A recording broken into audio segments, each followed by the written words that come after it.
Eu queria começar hoje fazendo uma pergunta para você. Imagina que eu tivesse um comprimido, um remédio novo, e falasse para você, olha, esse remédio tem o poder de emagrecer, prevenir diabetes, diminuir a sua pressão, retardar o envelhecimento e, além disso, ele tem funções muito especiais para sua mente. Ele consegue melhorar o seu humor, consegue melhorar a sua produtividade mental, tratar depressão, tratar ansiedade e diminuir os níveis de estresse. Você vai falar, que pílula mágica, né? Você tomaria esse remédio? Eu acho que sim, eu também tomaria. Esse remédio é a atividade física, é o movimento corporal. Vocês vão falar, poxa vida, mas eu sei que a atividade física melhora tudo, né? Mas será que ela serve também para a nossa mente? Eu era meio cético em relação a isso. Até que há muitos anos atrás, eu li um estudo feito pela Universidade de Duke, que foi feito da seguinte forma. Eles pegaram 3 grupos de pacientes deprimidos. O primeiro grupo, eles deram um antidepressivo, a sertralina, que é um antidepressivo muito eficaz, era um dos mais modernos na época, até hoje em dia ele é usado, né? Eu mesmo uso muito no consultório um antidepressivo que é muito eficaz. Para o outro grupo, eles não deram antidepressivo, eles falaram, vocês vão ser tratados com uma caminhada de 30 minutos 3 vezes por semana. Foi isso. E o terceiro grupo foi dado um placebo, que é uma pílula sem um princípio ativo. E eles acompanharam esses 3 grupos de pacientes durante 16 semanas, ou seja, 4 meses.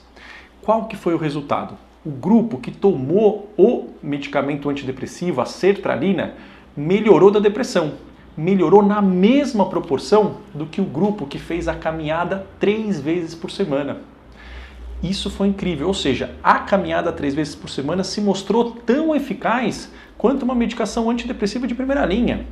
E o mais incrível, eles acompanharam esses pacientes durante vários meses e viram que aqueles que fizeram a caminhada tinham menos chance de recair no quadro depressivo do que aqueles que tomaram o antidepressivo. Ou seja, para prevenção, a atividade física é melhor do que o antidepressivo de acordo com esse estudo. Depois desse estudo da Universidade de Duke, dezenas e dezenas de estudos foram feitos mostrando benefícios de atividade aeróbica, de atividade anaeróbica, benefícios de musculação, e hoje em dia tem vários protocolos para o tratamento de quadros depressivos, ansiosos, quadros de dependência química com atividade física. Mas, bom, aí vocês vão me falar, mas eu sei disso, né? E é isso que eu vejo nos meus pacientes, né? Que de fato as pessoas sabem disso, mas falam, eu não consigo ir para academia, eu não tenho tempo, ou então eu até tenho tempo, eu conseguiria ter, mas alguma coisa no meu corpo trava, né? Eu sou muito preguiçoso, ou seja, as pessoas vêm com muito julgamento. Na verdade, não ter vontade de ir para academia é uma coisa natural. O nosso cérebro ele foi moldado, né, ao longo de milhares de anos de evolução. E ao longo desses anos, de fato, a gente não tinha muito alimento disponível, a gente não tinha muita energia disponível na natureza. Era difícil conseguir alimento, as coisas eram escassas, diferentes do que são hoje em dia na maioria das grandes cidades. E o que acontece? O nosso cérebro foi treinado da seguinte forma.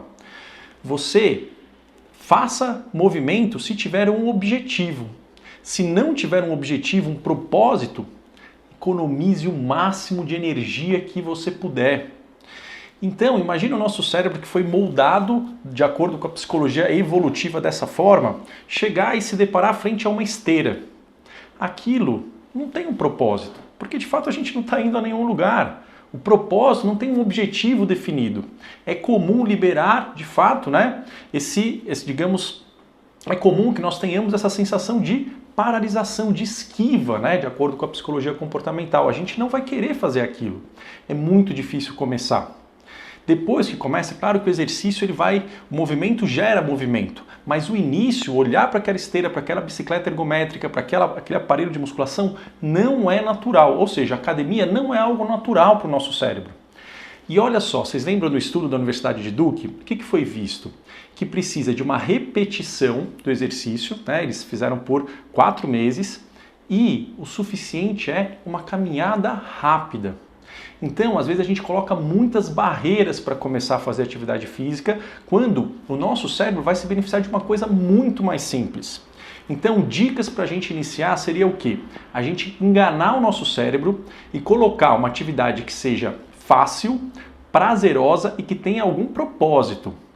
A caminhada é uma delas, principalmente a caminhada com alguém. Porque a gente vai ver nos próximos vídeos, a conexão social é uma das coisas mais estimulantes da espécie humana.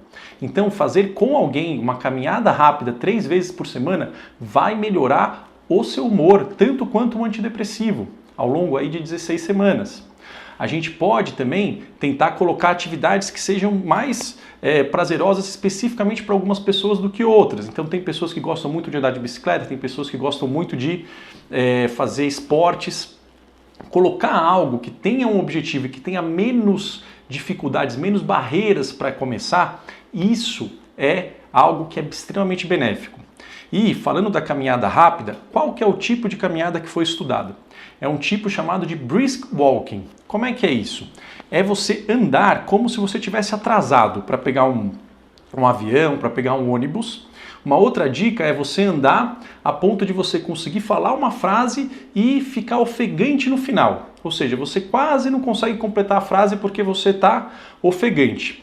É andar nesta velocidade por 30 minutos, 3 vezes por semana. Isso tem um efeito tão intenso quanto um antidepressivo. É claro que nós temos muitos outros exercícios, muitas coisas estudadas, mas se vocês ficarem com essa mensagem, né, de começar a se movimentar nesta intensidade, isso é o principal, porque isso vai fazer uma diferença importante na mente de vocês, ok?